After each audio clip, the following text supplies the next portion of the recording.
Hey, what's up, guys? Tony here, and welcome to Week 2 of Scott McLean's 2013 season on Madden 13.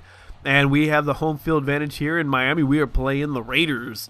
And so what I thought I would do is, before I got into this week's predictions and just things to talk about, I wanted to go over last week because, well, it's the opening week, and mainly because of the fact that it was kind of a weird week. I started out the day 7-3. I thought that I had made like every single correct decision. I mean, up to that point, I was just like 7-3. This is gonna be a great week. It'll be one of those really good way to start out the season. And then as the Sunday went on, and the teams that I thought that should have won didn't win. It's like, holy crap. And my saving grace were the two Monday games, And so what I thought I'd do is go over some of the weird games and the weird things that had happened. They're not necessarily the ones that I lost, but it was just the ones that were strange, like just what the heck happened. And I want to start out with the ugly game. Michael Vick threw 4 picks. He threw two touchdown passes and 4 interceptions. And just one of those like really ugly first games of the season. And guys gonna be they're gonna get good games and they're gonna be prone to bad games, and that's just sort of the nature of the beast. But it sucks, for the Eagles to come out and have such a performance like that from Michael Vick. So I hope he turns it around for week 2. Minnesota. It was the Jacksonville Minnesota game. That game I was sure that Jacksonville was going to win, and it came down to the overtime field goal. And also what it showed is that I think it was the first time this year, it showed the new overtime rules where both teams have an opportunity to score in overtime. It's not sudden death anymore, which I actually really like. I always thought it was kind of should be that way, and because I've always been more of a baseball fan than a football fan growing up, I always feel that, hey, look, they have their opportunity to score, and then the other team should have the opportunity to score, and go back and forth until one team can't score, and that's exactly what happened. The Vikings were able to kick that field goal and win the game when Jacksonville couldn't make it happen, and so that's just the nature of the beast. And anyway, so I was just so sure that Jacksonville was going to win, and of course they did not. San Francisco, they shocked me. They really did. Now, when I watched them play the Chargers in that 4th preseason game, I realized, like, holy crap, they've got depth on offense, and they've got a lot of depth on defense. And I just didn't think that depth, and the performance they had from last season was going to translate into success against a team like the Green Bay Packers. And of course, I was proven wrong. And the great thing about that game is that, forgive me for not knowing his name, but the kicker for the Niners, he kicked that 63-yard field goal, tied an NFL record. And when he kicked it, I think it was definitely in the first half because I watched it.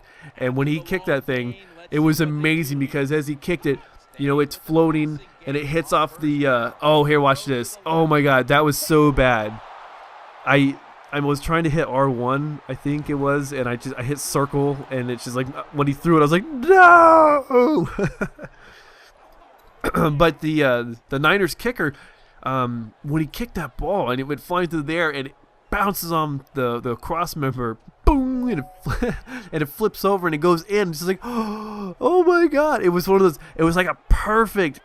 It's just like not perfect because obviously you want to make it through the uprights, but it was like the pitcher's pitch in baseball. It just happened to go your way, and that was actually pretty cool to see happen. And then Washington and New Orleans, and this was a game that I thought, due to the fact that RG3 is a rookie, I thought that he would have the typical excuse me, he would have the typical rookie first week, the jitters, and he won't perform as well as he should, or he will eventually throughout his career, and that a veteran like Drew Brees was just going to dominate this Redskins team. And it was a really good game. I was flipping between that game and the Niners game. I think it was maybe I was flipping between the Niners game, or not the Niners, the Saints game and the Patriots game in the morning because the Niners came on in the afternoon.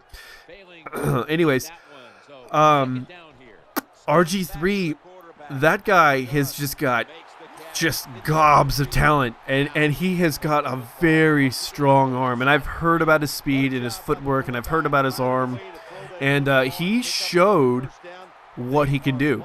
And we're going to see if that level of expectation, or if he can maintain those expectations now that he's established, like, this is what I can do in an NFL game, in a real NFL game, against a really good team in the New Orleans Saints. So, Drew Brees, it's not like he had a bad game. He had a pretty good game.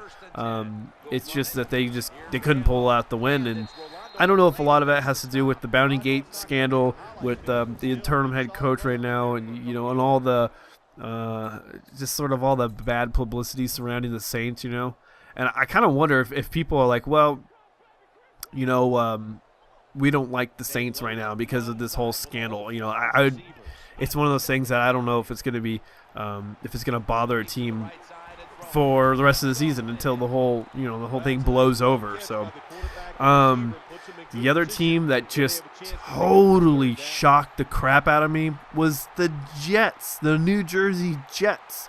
I mean, like, come on. And for you guys, you're like, they're not New Jersey, they're New York. They play in Jersey, and I guess the Giants do too. So they should rename teams that don't play in the city and the state in which they say they're from. It's the same thing. Like, I hate how it's the Los Angeles Angels of Anaheim. It's stupid. Baseball should just be like, well, you don't play in Los Angeles, you should change your name back to Anaheim or California, And so it's with the Jets. I like to tease. So Jets fans out there, I'm just teasing. I know that they play in Jersey, and I know they call themselves New York, but I like to call them the New Jersey Jets because it's fun for me. Mark Sanchez looks like a guy last week. He looked like a guy who was playing for his job. And especially coming off of the preseason, I don't think they scored a touchdown from what I remember hearing. The Jets didn't score a touchdown the entire preseason, so 4 games without a touchdown, offensive touchdown.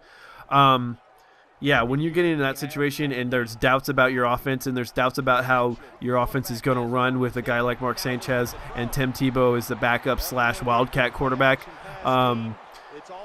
I think that lit a fire under him to prove that, hey, look, this is my job. And there's nothing wrong with that. Actually, all starting quarterbacks need to have fire underneath them and to realize that, just because you're the franchise quarterback does not mean that, you're going to get sat because, you suck right now. The other thing is I wonder if he's concerned about the Tebow mania. And I mean that in the way that in Denver, when Kyle Orton wasn't playing well, the fans, they started just chanting, Tebow, Tebow, Tebow, Tebow. And sure enough, Kyle Orton was pulled and Tebow was put in, and then they went on that 6-game winning streak or whatever it was, come from behind victories, and they end up making it go into the playoffs, at least through the first round. And so you can't help but think, like, oh, okay, well, if Mark Sanchez doesn't play to the level that the Jets and the fans are expecting him to play, then he'll probably find his ass in the crosshairs too, and the Jets fans are going to probably be screaming Tebow. The funny thing is, though, is when you look at players, and I know Tebow is a very charismatic player, but when you look at players that are in the NFL now, say like the Andrew Luck, the RG3s, those guys, especially the guys like RG3 who have the speed and the accuracy and the arm to boot, it's just like, okay, that is your superstar quarterback in the making. Tim Tebow, he doesn't look all that appealing anymore. He might be charismatic, he might be a conversation piece, but he's quick. He's got the footwork, but he just doesn't have the accuracy. And he's got a strong enough arm to play in the NFL as a quarterback, but he just doesn't have all those tangibles, the intangibles. I mean, he has the intangibles. He's got the leadership. So I was talking with my dad about that. She's like, man, that is amazing. This one guy, RG3, he's got everything that they're hoping that Tebow would have. It has not had since then. So, anyways, I'm going to get off that Tebow rant. Carolina was a letdown. I just couldn't, a guy like Cam Newton who played so well last season, I thought that he was going to be able to take on the Buccaneers and really put up big numbers like some teams did. and he didn't. I think they scored like 10 points, and just a little upsetting. My expectations were higher for Cam Newton coming into his sophomore season, and maybe in this coming week we'll see it, but we didn't see it last week at all. And the last one that I want to talk about is Denver and Pittsburgh, and that was a really good game. I got a chance to watch about 20 minutes of the game, and I'll be honest, Peyton Manning looks really good. I mean, he looks really good. He played really well, and I honestly think that, I don't want to be a part of those people who are like, well, he's questionable. I don't know what's going to happen with him. Maybe he's not back. He looks back. I mean, he looks like the Peyton Manning of old. Now, granted, I think there's a lot to still be learned. There are a lot of things that they still need to mesh together out there in Denver before the team comes together as, a well-oiled machine, but that'll come with time. I mean, that's pretty much every team right now that hasn't been together for years upon years. But as a Chargers fan, it scares me to see how well he's playing after 1 week of football. Now, I mean, with every team, it's going to be what happens next. Are they going to be just as good week in and week out? So we'll have to see 3 or 4 games down the road. We'll have to see if there's this level of consistency with him and his play, So, anyways, I was just wanting to note that Peyton Manning, he had a really good game. And it's not that, Ben Roethlisberger didn't have a good game with Pittsburgh, but Peyton Manning had a better game. And for a guy who hasn't been playing, he sat out all last season, it was impressive. It really was impressive. And I have to, tip my hat to Manning because he looked good. So, anyways, let's get on to week 2 predictions. So like I said, I went 9-7, and I'm really hoping that I'll have a better prediction week this week. But it's going to be hard because there are games out there that are just kind of like, they're toss-ups right now because there's a certain level of uncertainty with how these teams are going to perform. So let's get off started. Green Bay and Chicago. I picked Green Bay. Personal reasons, of course, because of Jay Cutler and the Phillip Rivers rivalry. It's just kind of like, meh. But that was going to be a tough game. I didn't just pick Green Bay arbitrarily because of the, as much as I just said, because of the Rivers and Cutler feuding when he was with Denver. But that was a tough game. But I have to side with the Aaron Rodgers, the chemistry that the Packers have. So my prediction was correct. The Packers did win. They beat out Chicago and the Bears. And so I got one. I'm 1-0 ready for this week. Tennessee and San Diego. I am picking San Diego. The Chargers look great. They played well enough to win. I mean, they played great. I mean, they played good against the Raiders, but the Raiders gave the Chargers every opportunity to whoop their ass. The problem with the Chargers that I had last week is we did not take advantage of the red zone opportunities that we had. We kicked 5 field goals. We scored 1 touchdown. It's just like, okay, that game should have been a 35-10 game, and it wasn't. It was like, okay, we came down to like there was 3 or 4 seconds left on the clock, in the fourth quarter, and we were punting it away, and the Raiders were down by 8, I think it was. It's like now we're in danger zone. Like, what the hell's going on? This shouldn't even happen. So I'd like to see, really like to see San Diego just really come together and start scoring those red zone opportunities. Like we didn't do it last season either. So I want to see it happen this season. So need to move on. Kansas City and Buffalo. I kind of expected Buffalo to come out strong last week, and they definitely didn't show that to me. I'm kind of hoping that Fitzpatrick will get his stuff together and be able to take down Kansas City. One, because I think that the Bills are a good team. They showed us they were a decent team at the beginning of last season, like upsetting the Patriots and such. But so far it was kind of like, whoa, hey, what happened to the Patriots? What happened to the Bills? They're not playing all that well. I think they were playing the Jets, and they're the ones who gave up like 40 points. So.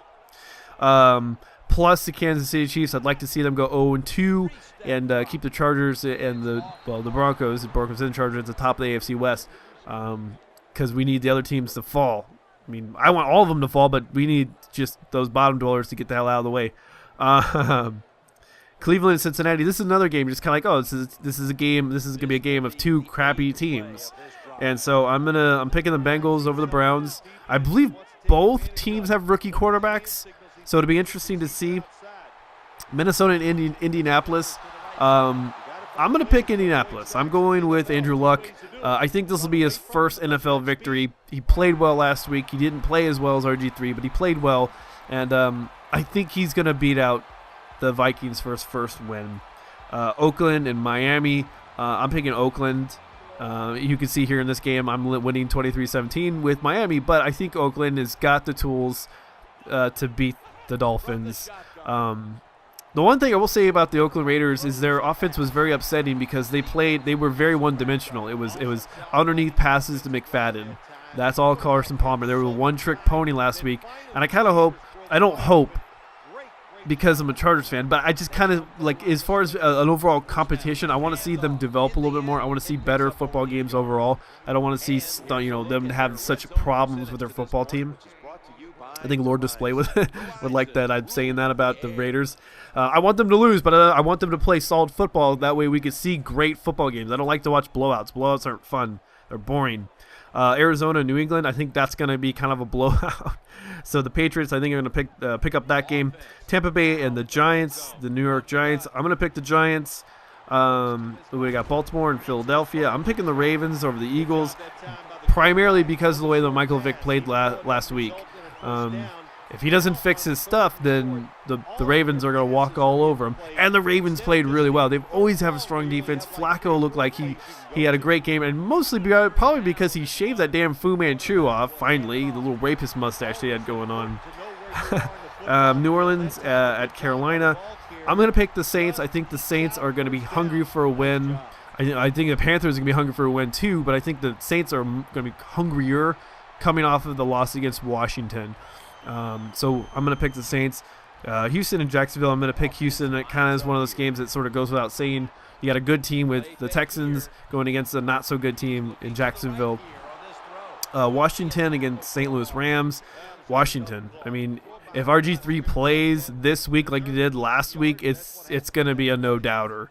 So Washington. Dallas and Seattle, I'm going to pick Dallas. Seattle's, Pete Carroll, I think he's a good coach. He just doesn't have everything yet there, and maybe he won't ever have everything there. The Jets and the Steelers, I'm going to pick the Steelers. Even though the Jets put up such a great performance last week, I'm going to pick the Steelers. Detroit, San Francisco for sure. But that might be a really good game. And the last one, Denver and Atlanta, I'm going to pick the Falcons to beat the Broncos. But that one is going to be a really good game to watch. So we got some good football games here, and hopefully this week I go better than 9-7. So anyways, guys, you can watch me upgrade the character here. Maybe I'll talk about the upgrade system, the XP, and it still confuses me. So anyways, guys, thanks for watching, thanks for subscribing, and I'll talk to you guys later.